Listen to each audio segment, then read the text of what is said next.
Good evening, everyone. Today, welcome to the discussion of mechanical unit operation course. Today, we will discussing the content from the week 9, which is on cross flow filtration. So, in the last week discussion, we discussed about the cake filtration, the pressure drop in the cake filtration, and the various basic concept of the filtration. In the today's class, we will discuss about the cross flow filtration, and you maybe generally know that in this only two lectures are there, and assignments problem are also easier, only some numerical examples are there. So we will cover the concept as well as some example in this today's class. Okay, so now I would like to share my screen. So I am sharing my screen now. Hope so everyone is can able to see my screen.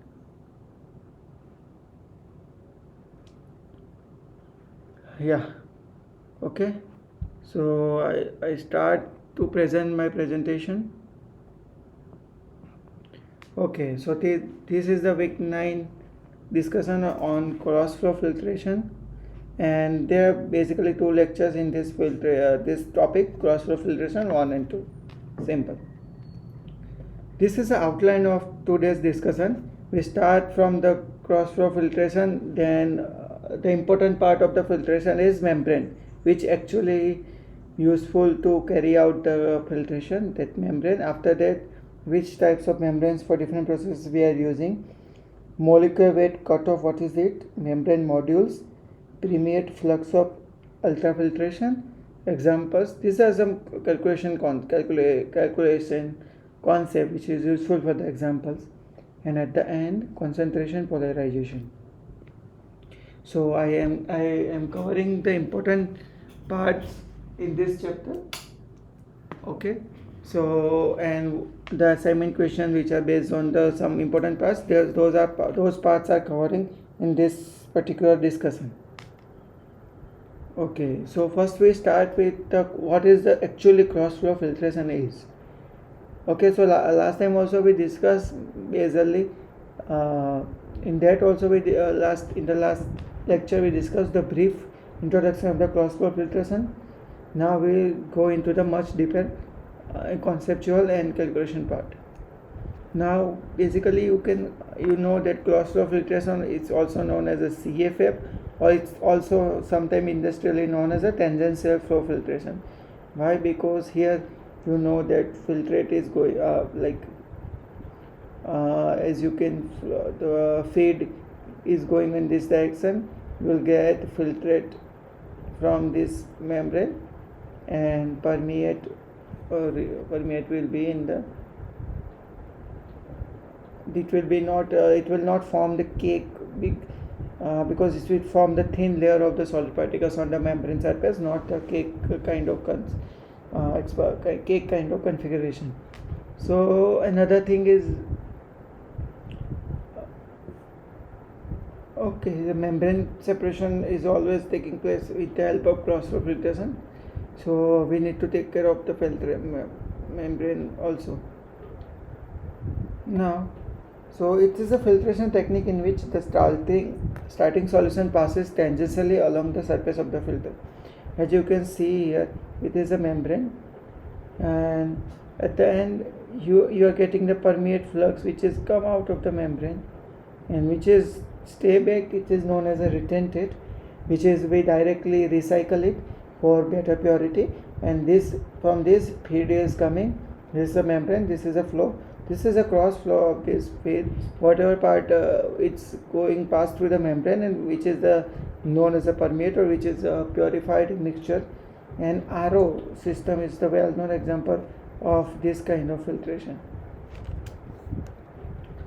And as you can see, then retented material will go again to the reservoir, and it is you can say it's a recycling stream, it's a recycle.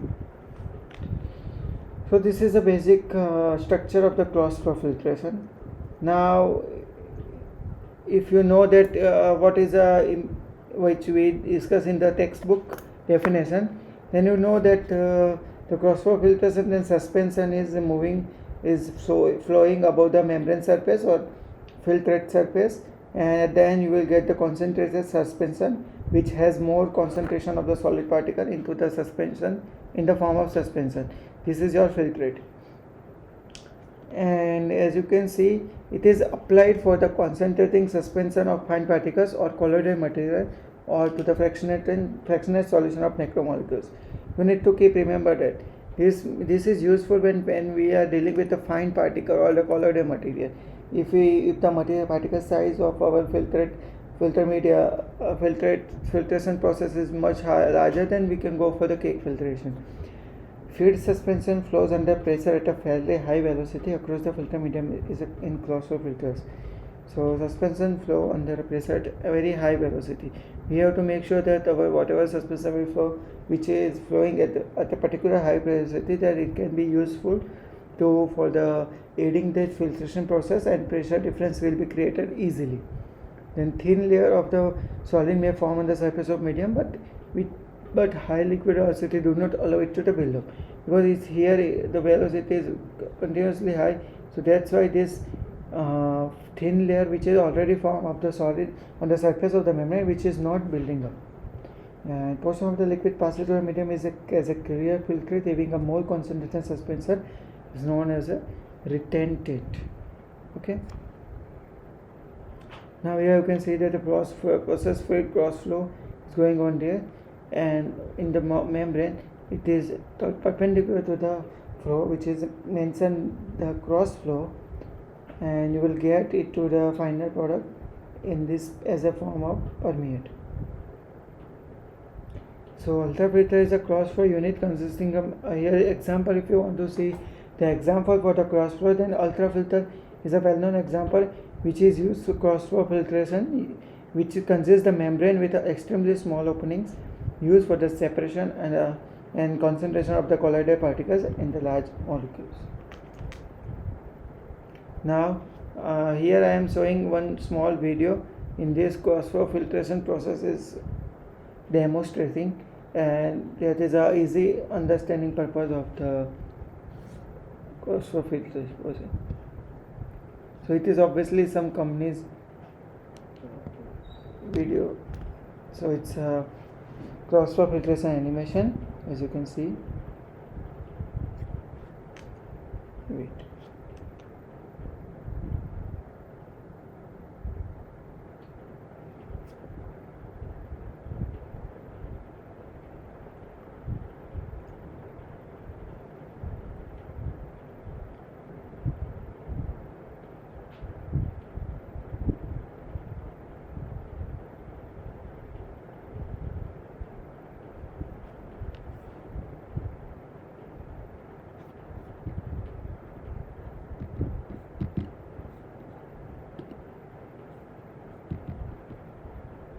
As you can see, the filter tank is filled and it is passing through this cross flow filtration.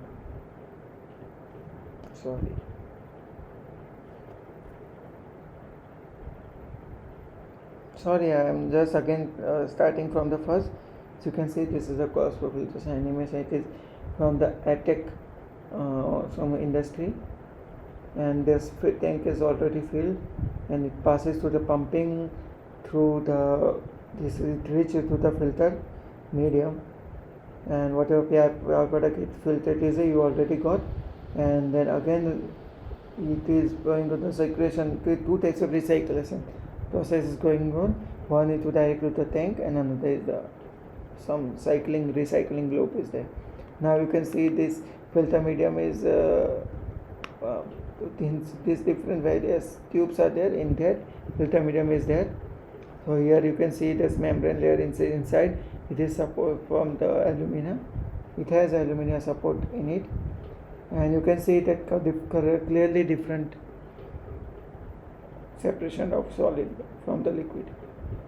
Now I want to show this is another video on the concentration and difiltration. As you can see, there are two types of solid particles. One is a porous small fine particles, and another particles are the bigger one. So first we start with supply tank to the pump.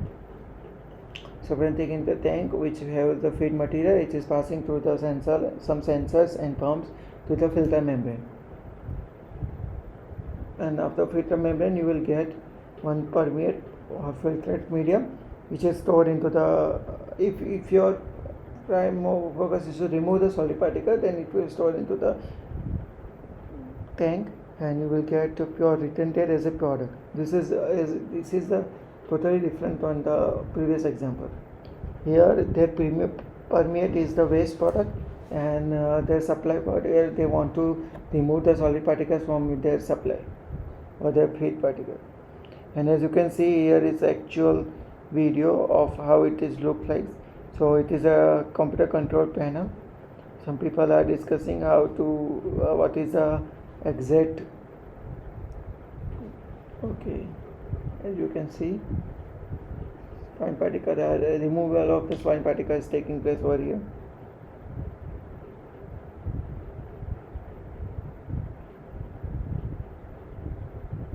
Now this is the actual filter or membrane, filter membrane. You can see they are checking it, the condition after the process. This is their permeate. Now they took their permeate out and their process is completed. So this is an industrial example with the animation understanding. So as you understand that for this cross-flow filtration, the most important part is the membrane, and we need to understand which kind of different processes associated with membranes are taking place during this filtration process. Other than this, what are the different properties of membrane and what are the application of the membrane. So as you can see, what membranes it is mentioned here. These membranes are the barriers in which separation of two or more distinct species occur in the presence of one or combination of driving forces. Now membranes can work in the different driving forces, which is based on the pressure gradient, concentration gradient, temperature gradient. So these are the driving forces. If you can apply the different temperature and you apply the temperature and there is a difference in the temperature in the both the end of the membrane, then you it is known as a temperature gradient. Same is the pressure gradient. Mostly filtration process you are working with the pressure gradient, and there is some partial pressure etc. Sometimes only partial pressure gradient can be generated in order to separate the separate the solid particle from the filtration from the suspended liquid. And these membranes barrier are mostly solid or liquid. Mostly this membrane obviously used as a solid or liquid membrane. In the solid membrane there are two major types: polymeric membrane or inorganic membranes. You can directly consider or classify them as an organic membrane and inorganic membrane.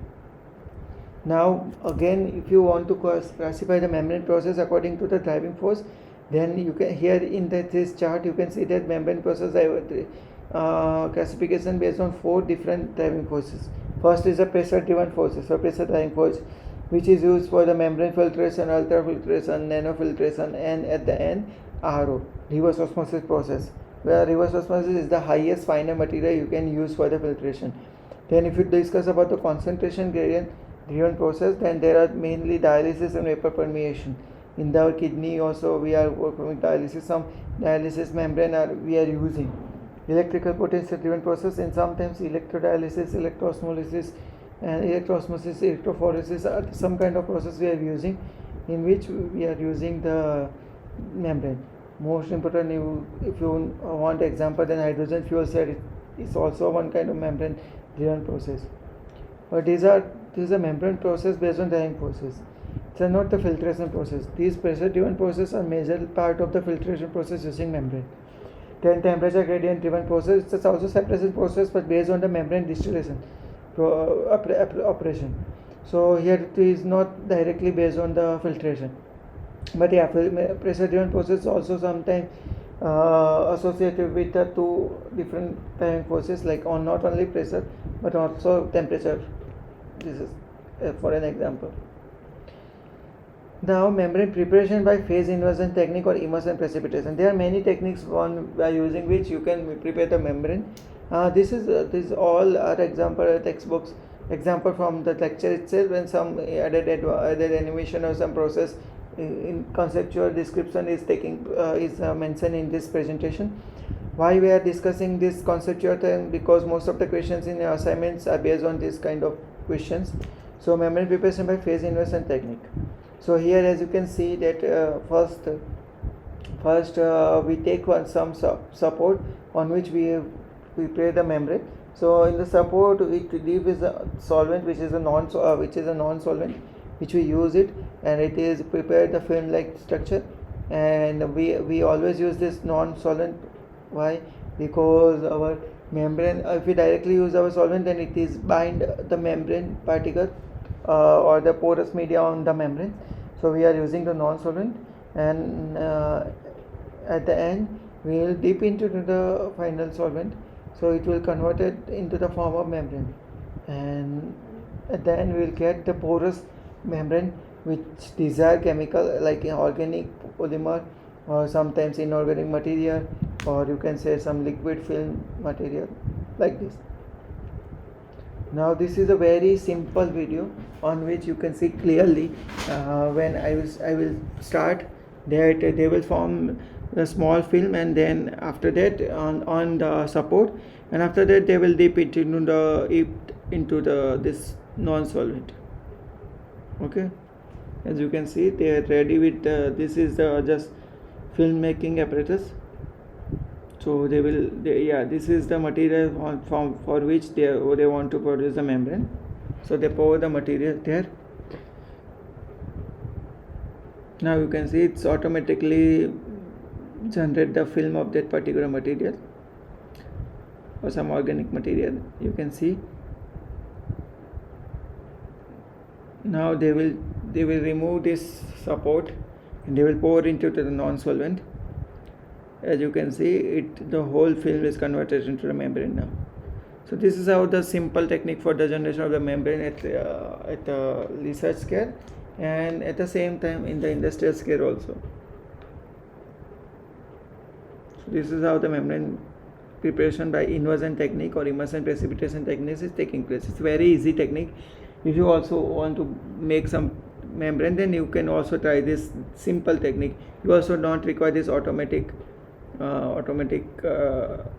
membrane generator. You have to just put, and by using some tool, you just spread your liquid, and then accordingly you can pour into the non-solvent.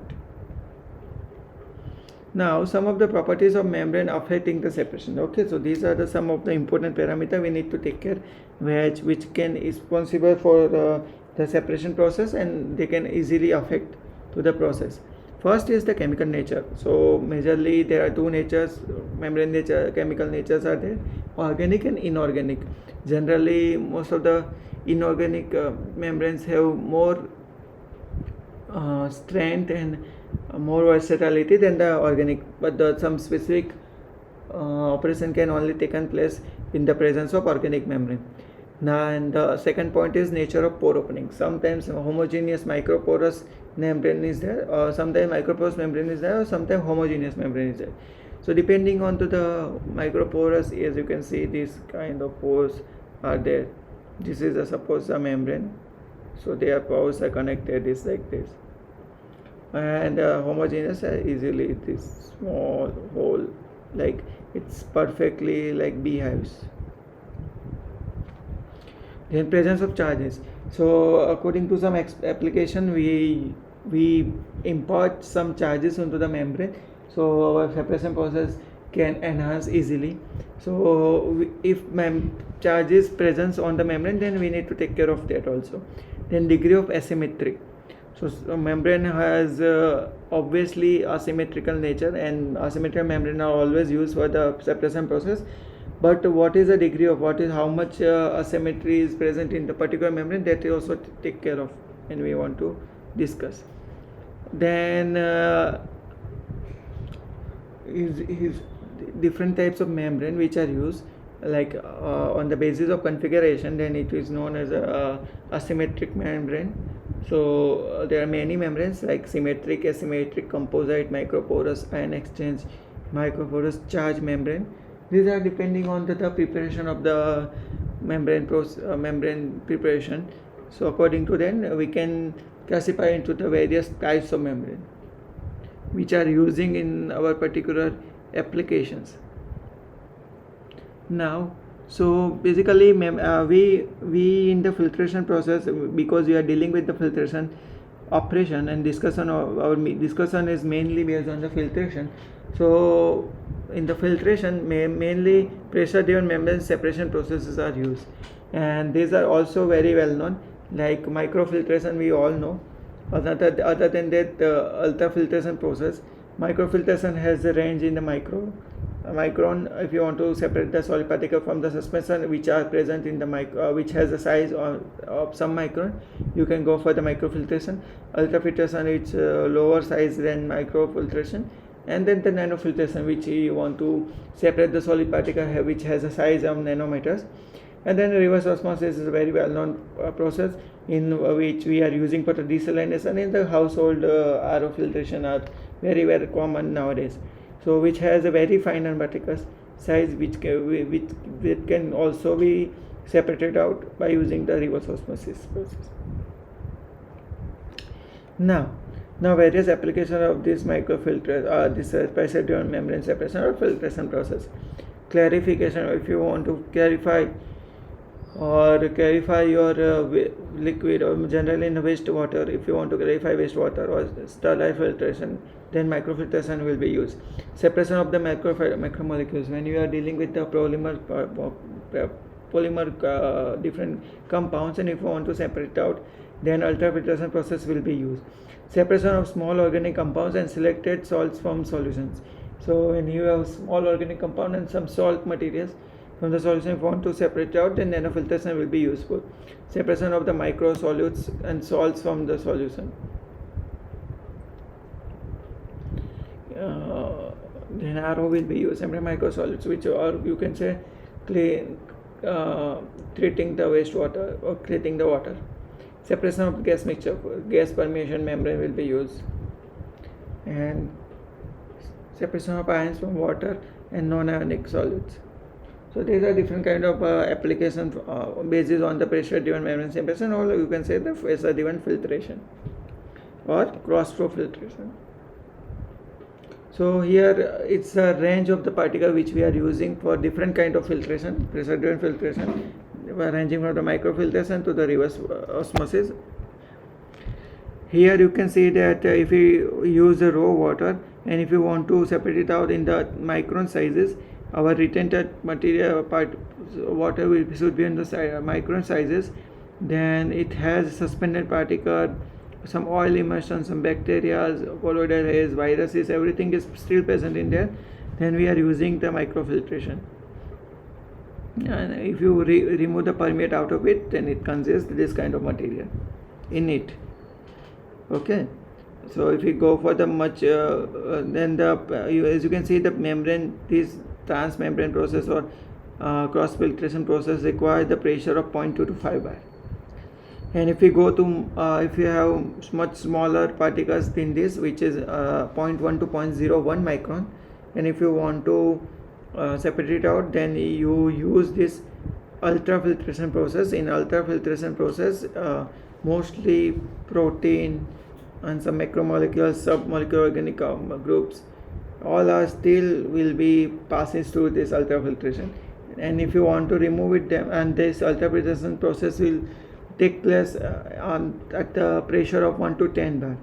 And if you want to remove this kind of particles also, like protein, macromolecules, then you have to go for the nanofiltration, which is take place of 0.01 to 0.001 micron size of membrane it is using.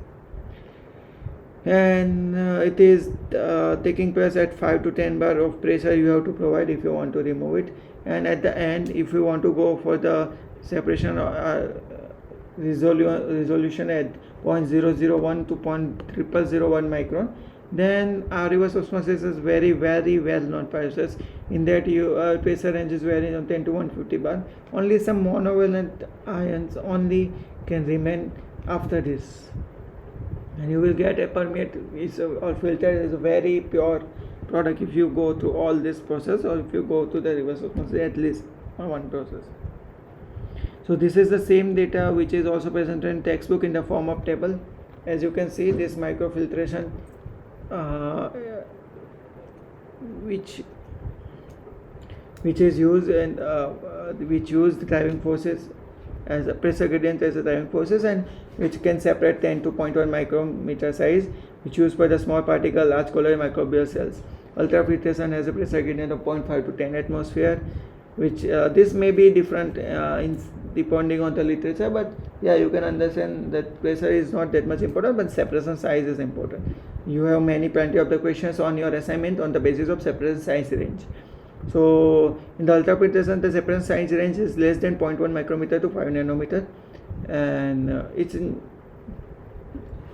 and you can say in between 0.1 micrometer to 5 nanometer. It's by mistakenly they provide the less than, which is not should be there. It is in between 0.1 micrometer to 5 nanometer, and it is used for the application like emulsions, colloidal, macromolecules, proteins. And nanofiltration is other than, after that it requires 10 to 25 atmosphere, which can be used for the 1 nanometer approximate particle separation, and it's used for the dissolved salt and organics.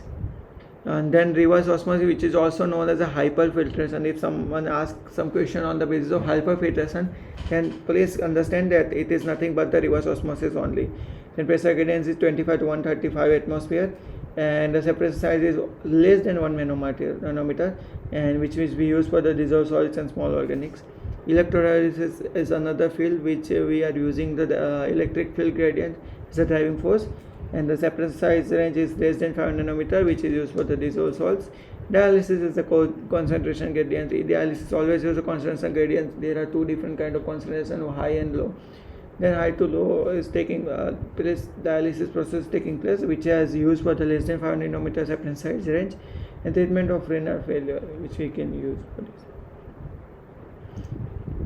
Now types of membranes for different processes. So for cross-flow filtration, ideal membrane. Okay, so here we will discuss about which kind of different types of membrane which we are using for the different processes.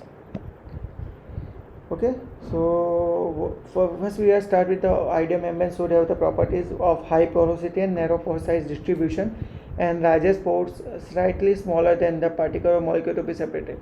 This is a very well understand phenomena, that if you want to separate some particle size, then your largest pore is slightly smaller than that particle.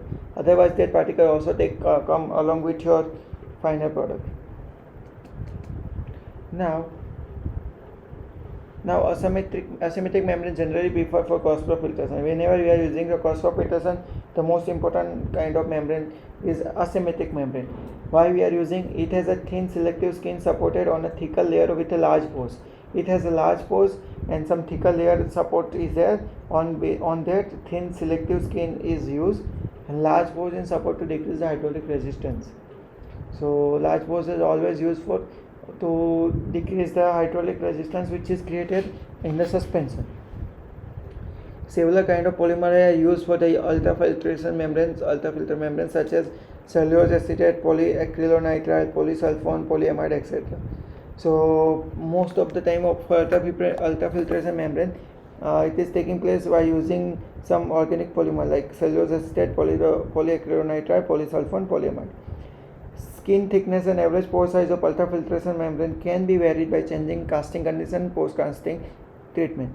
So thickness and average pore size will be depend on the process for making process of the membrane, and if we change the casting condition and post-casting condition treatment, post-casting treatment, then our thickness and average pore size of ultrafiltration membrane will be varied.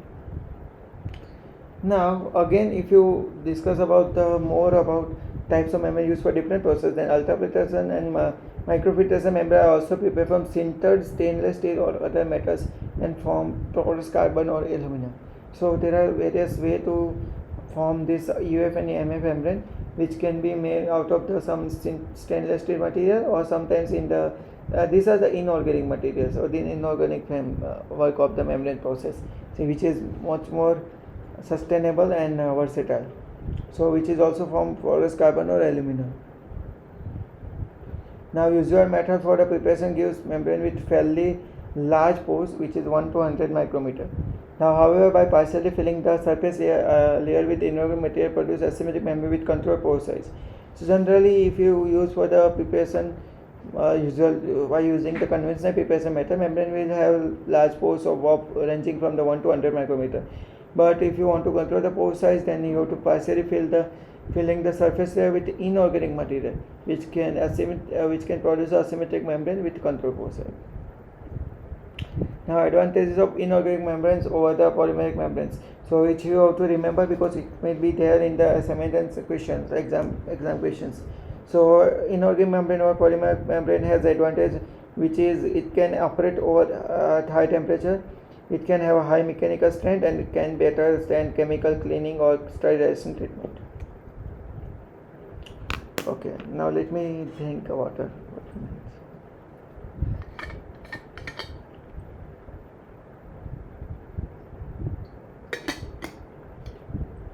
Okay, now we are discussing the concept of molecular weight cutoff. So what is MWCO?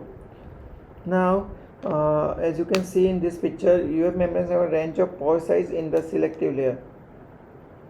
So it is from the 0 to 10,000, 1,000, 1 lakh of molecular weight, and they are often characterized by this molecular weight cutoff based on the measurement of rejection coefficient versus molecular weight. So here you can see that this is the rejection coefficient. How much material you want to reject? 0 to 0.5 to 1%. You want to reject all material or the low material. And according to the sharp cutoff and diffuse cutoff, there are basically two types of cutoff. So molecular larger than cutoff size are almost completely rejected. This cutoff, if you discuss about this cutoff size, then molecular larger than this, they are completely discarded. But there is a wide range of sizes for which partial rejection taking place. But here you can see this partial rejection taking place by this size. Now, rejection coefficient for a given molecular weight varies with the molecular shape, solvent permeation rate, shear rate near the surface, and the extent of membrane fouling. So these are different phenomena, different factors which is used for the understanding the rejection coefficient. It can varies with different kind of molecular weight. Okay, so here as you can see, there are two different types of cutoff will be available. If you go for the sharp cutoff, then if you suppose your rejection coefficient is around 0.95, so then you can see that your final product is around 10,000 molecular weight only. But if you are following the diffuse cutoff, or your process is following the diffuse cutoff, then if you have the same rejection coefficient, you have to go for the more higher molecular weight is around 1 lakh. So according to your cutoff pattern, that will be useful, and how this cutoff pattern will be depend. It will depend on the molecular shape, formation rate, shear rate, and all different types of membrane fouling and other factors. So while designing, you need to take care of all these phenomena, and you have to go for the sharp cutoff, which most of the time for the economical operation, and for the low molecular weight, the material to be used in your final product. Now membrane modules. So what is a modules? So there are different kind of shapes and configuration of the membrane, which was made out of some different configuration or the arrangement of the membrane particle, some particles in the membrane, or your liquid particle in membrane, which is at the end will be used for some industrial application according to their shape and sizes. Okay, so basically there are 4 modules which was discussed in the textbook. One is the tubular modules. We will not go into the much detail. We just want to see that which kind of different modules are there. So one is the tubular modules, where you use your membrane as in the form of tubes inside the tubular modules. There is a flat sheet modules, or you can say that plate and film kind of modules, where you use your membrane in the form of the flat sheet. There is a spiral wound module, so you wound your membrane in the spiral shape.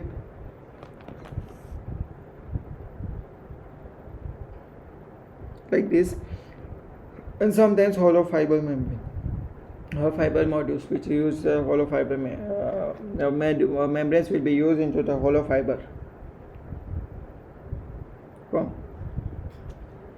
Okay, so you can see this here is it's a plate and frame filtrate, or you can see that it is a flat and sheet modules. So it's example: cellulose acetate membrane, crude metallic support, paper substrate, and buffer PVC buffer. So this is how it is can be formed, and different kind of plates are there, and your membranes would be in that safe fate in those plates, in between those plates and frame. And it is according to the shape of the plate. If it is a circular, then circular. Sometimes it's square, rectangle. Different kind of plates are available. Now sometimes it's in the large tube, or you can say tubular module. So your membrane, if you want to generate form the membrane, then it's so these modules are how you prepare your membrane, and then it is used according to your based on your application. So this is how you use a porous tube and feed the membrane is intensified, and you flow the feed from the center, and it will come out. Then there is the hollow fine fiber. So it is like some fibers are there which is hollow, and you feed your particular feed material into it, or feed liquid, and then it is come into contact with the hollow fibers, and then you will get the final product. And there is a spiral wound.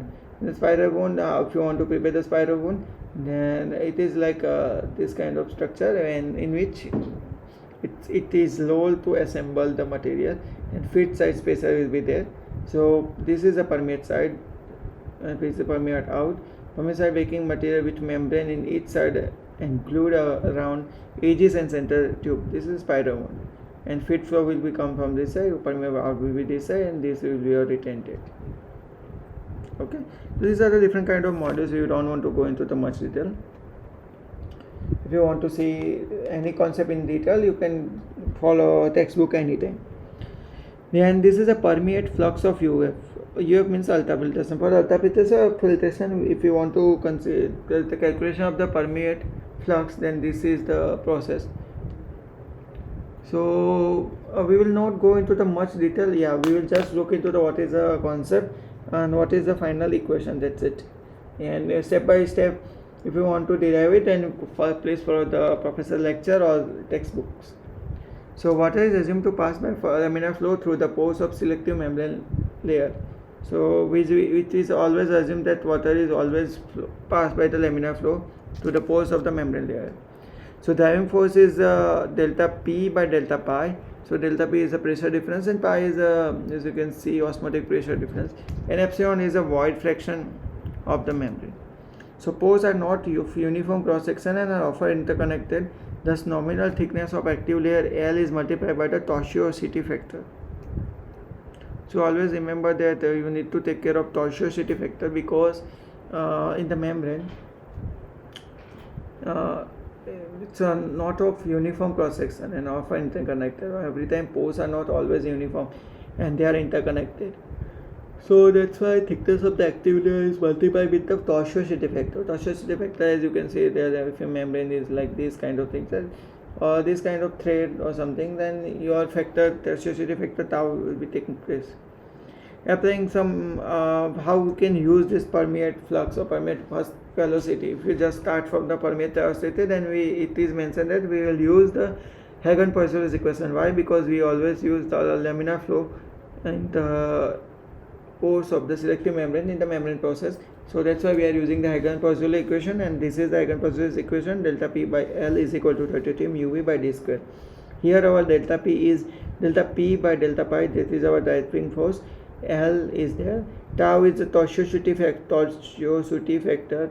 factor which we multiply with our length, and here you convert V into the V by epsilon. So 32 mu V by epsilon divided by t square. And if you want to find the value of V, then it is known. It is find delta velocity. This is nothing but the superficial permeate velocity, which is equal to delta P by delta P minus delta pi d square epsilon divided by the 32 mu L tau. Now if we talk about the flux and the various unit of the flux, then flux can be the volumetric flow meter cube per second, meter square, meter per second. So but more, so meter cube per second, meter square, meter per second, which is also known as L, liter per meter square into hour. which is we use multiple time often. Okay, now these characteristics are incorporated when we want to finalize how to use this flow flux of the membrane. So this membrane permeability Qm, that is pure water flux in membrane permeability Qm, that is a pure water flux at the room temperature per unit pressure drop. So and in membrane resistance Rm, which is a reciprocal of Qm as below.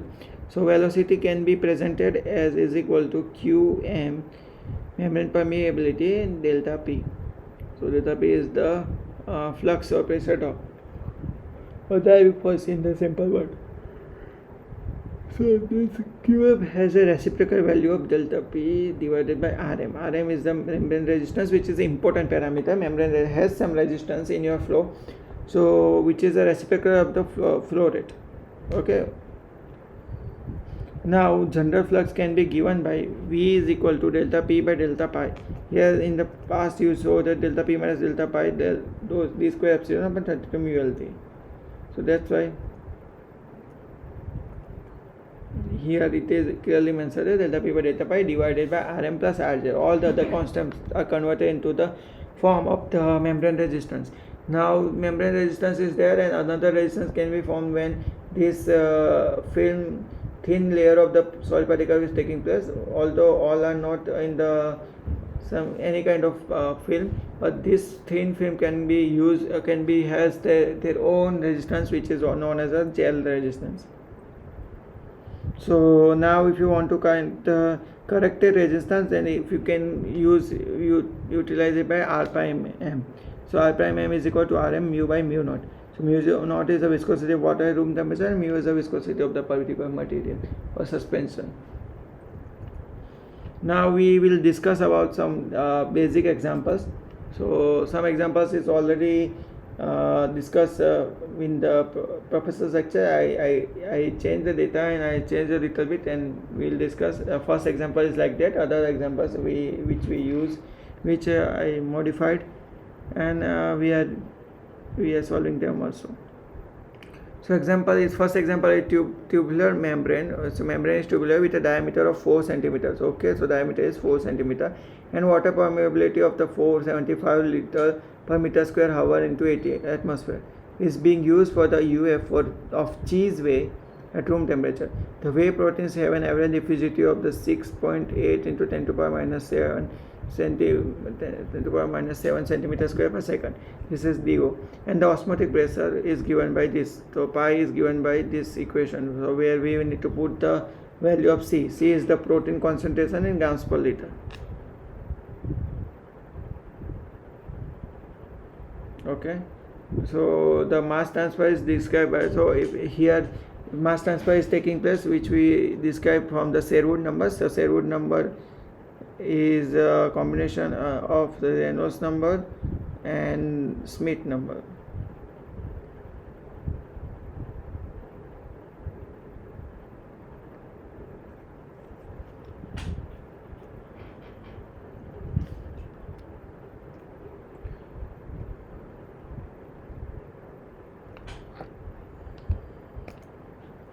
So for the condition of the protein concentration of 11.8 gram per liter, solution velocity of 2.26 meter per second, J concentration of 246 gram per liter, and 100% rejection. Or rejection is we consider 100%. What is the permeate flux, and what delta P pressure transfer the driving force should be applied to achieve this permeate flux? Assume bulk solution have the same density and viscosity as of water at room temperature. Now we start with our calculation, where we know the diameter is 4 meter. Now we use the centimeter unit, CGS unit in the whole calculation. That's why we converted all the meter into the centimeter. So D is equal to 4 centimeter, which is also given. V bar is equal to 226 centimeter per second. At 20 degrees centigrade, properties of water, which is there in the CGS unit, like rho is equal to 1 gram per centimeter cube. Mu is equal to 0.01 gram per centimeter into second. Now first we start with the Reynolds number, because the Sherwood number is mass transfer is given from the Sherwood number, which is the multiplication of the Reynolds number and Smith number. So Reynolds number is rho V by D by mu. So 1 into 226 centimeter per second into 4 by 0.01, which is nothing but 19,400.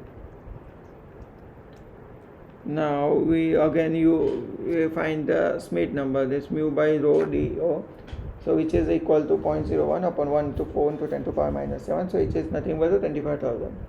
Now we have the formula of the Sherwood number, which is 0.0096 into Reynolds number is to 0.913, Smith number is to 0.346, 10.7 into, this is the answer, 10.7 to 10 to the power 3 equal to, now Sherwood number can be represented KCD by DO. Now KC is equal to vector, then D is equal to diameter, DO is equal to diffusivity. So value of the Kc is equal to constant factor 10.7 10 to the power 3 into 4 to 10 to the power minus 7 divided by 4 equal to 1.07 to 10 to the power minus 3. So the value of Kc. Now permeability, its Qm is equal to 475 liter per meter square hour into atmosphere, which is nothing but 13.2 10 to the power minus 3 centimeter per second into atmosphere. Now if you want to find the value, then V is equal to Qm delta P. So Qm delta P is the pressure driving force or pressure difference. So delta P minus delta pi is equal to V by Qm. Now rejection 100%, so we can use this equation V by Kc equal to ln into ln log of Cs by C1. So we have 1.06 10 to minus 3 and we have the size of 246 from 11.2 concentration. So this is 0.32 centimeter per second. Now osmotic pressure is given by pi is equal to 4.4 into 10 to minus 3. So you can give the value of the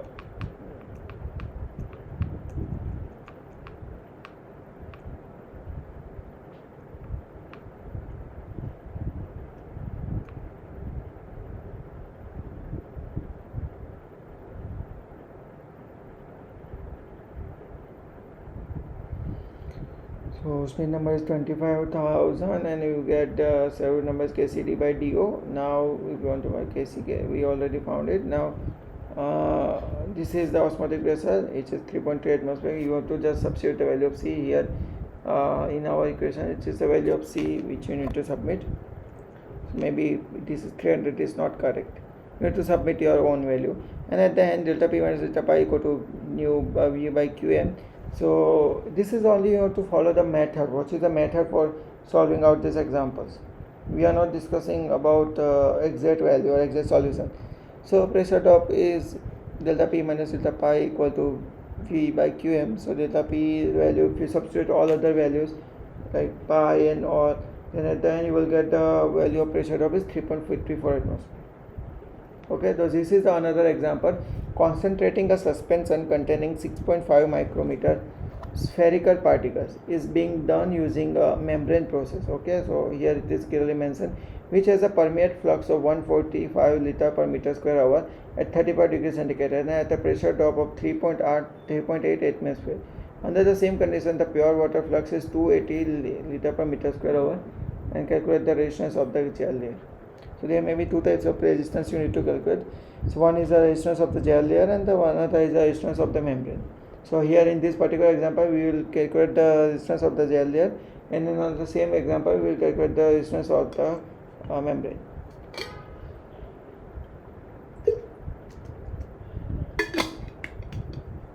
So here you can say that particle diameter 6.5 micrometer is something but 6.5 into 10 to the power minus 6 meter.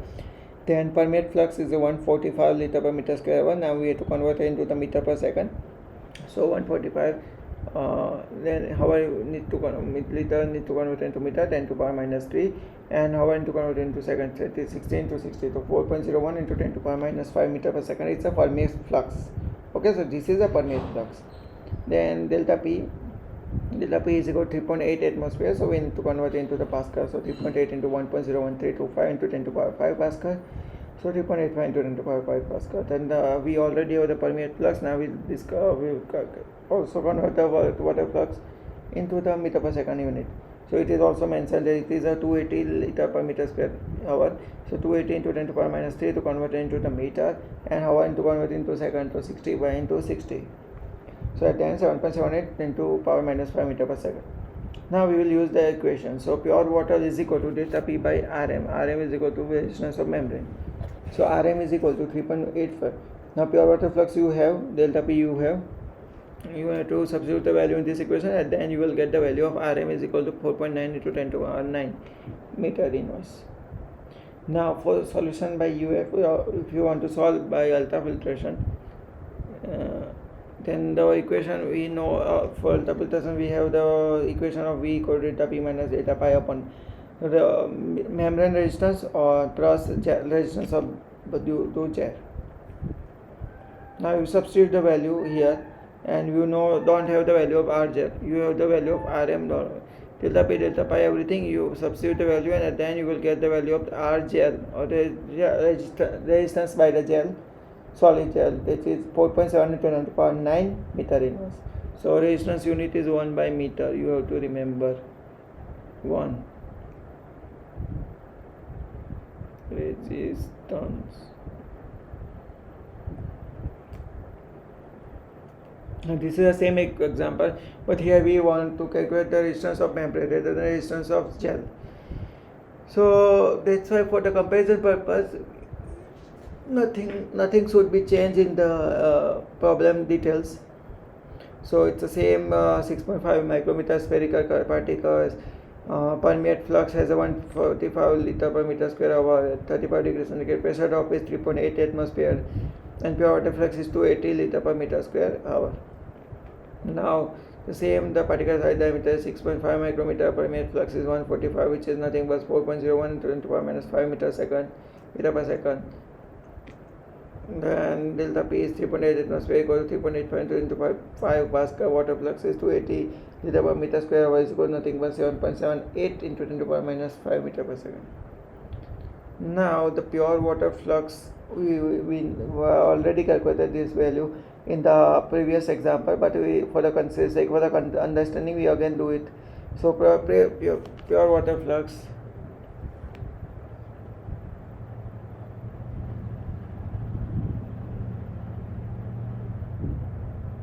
is equal to delta P divided by Rm. We have value of delta P, we have value of water flux, so we can easily calculate the value of Rm.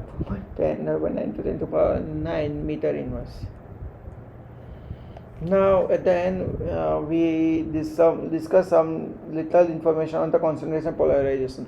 Almost all of your assignment question cover in the discussion which we already did on the conceptual manner or in the example manner, but there are some important example also, so we just want to touch those important concept also in this particular chapter. So we just touch this particular concepts, like concentration polarization is the one concept here. It is very important to design the membrane according to the concentration polarization. So what is actually concentration polarization we will discuss in this slide. So osmotic pressure depends on the solute concentration at membrane surface. Okay, so here as you can see that all the osmotic pressure which is developed here, which is mainly in the depends on the solute concentration on this membrane surface. So this concentration is often much greater than the bulk concentration. Okay, so as you can see they are mentioning about this CS. CHC is surface concentration which is much greater than into the bulk concentration of liquid, because as you can understand that suspension has some typical concentration, but it will, when we use the membrane filtration, then it will solid particles form the layer and they are highly concentrated at one place. Especially if the permeate flux is high, our flux is very much high and the solid diffusivity is very low, then they will generate this solid thin layer which has a very high concentration of surface solid surface. So surface concentration is denoted by CS. So now after that there will be support which has a very high thickness, and another thing is this is the membrane. So membrane also has some concentration value, so which is known as a Cm. So at the membrane you will get the value of, this is the Cm. So membrane of your some solid particle concentration, and Cm is lower than Cs by factor k, which is equilibrium partition coefficient. So equilibrium partition coefficient is Cm is lower than Cs by factor k, so k is equal to Cs by Cm. You have to take care of all this. So there is a similar discontinuity in solid concentration also. As you can see, this is a bulk concentration. Although this membrane concentration is higher than this bulk concentration, although if slightly higher then also fine, but it should be higher. Cs is the highest concentration, which is the concentration at the surface. Now at the end, C2 is the finer permeate concentration, which is not the case that it is 0. If your suppression is 100% effective, then it should be 0, but in the most of the cases it is lower than your bulk concentration, but it's still there. So this concentration gradient profile is there for the ultrafiltration system with a partial rejection of solid. So this concept is be used for the designing of the ultrafiltration and the filtration with the membrane, and or operation is useful when we discuss about the discontinuity of the concentration.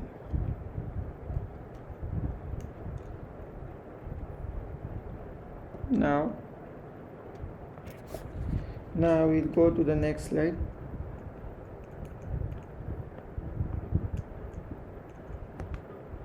Wait, I think so. Okay. Now for cylindrical pores and spherical pores, how K is correlated. So partition coefficient K is correlated 1 minus lambda square. So where lambda is the ratio of the molecular size to the pore size. Okay.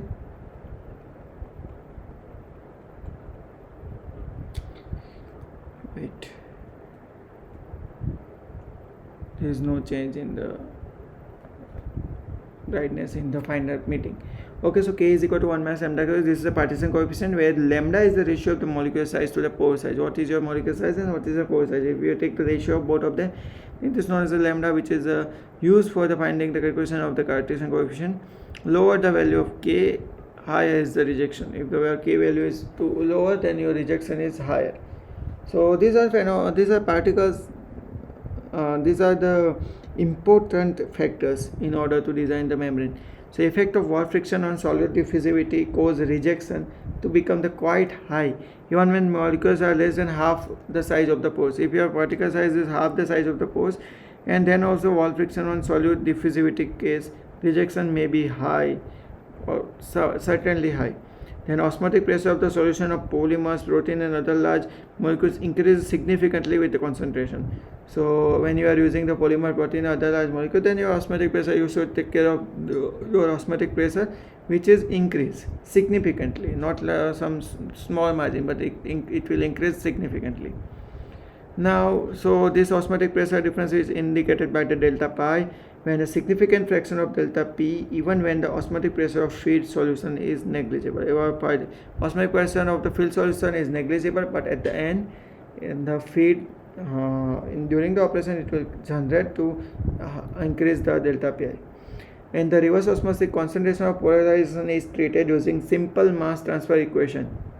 Okay, that's equating the diffusion flux to amount of the solute rejected per unit membrane area is satisfactory where surface concentration is only moderately high than that of the bulk. For ultrafiltration, if you talk about ultrafiltration, then there will be large change in concentration near the surface, requires integration to obtain concentration profile. So these are the different methods while you use to understand the concentration profile, membrane design, how the solute is ejected, how much solute is ejected, how much concentration play role, what is the partition coefficient. And this conceptual knowledge, if you want to go more detail in, though, please refer the textbook. But this is the final equation, which is look like ln of Cs minus C2 upon C1 minus C2 is equal to V by dV delta is equal to V by Kc.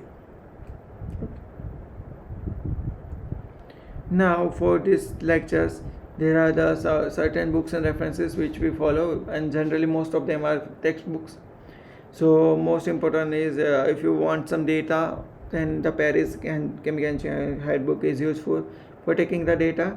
And most of the portion cover this today's discussion is from the unit operation of chemical engineering by McCabe and Smith.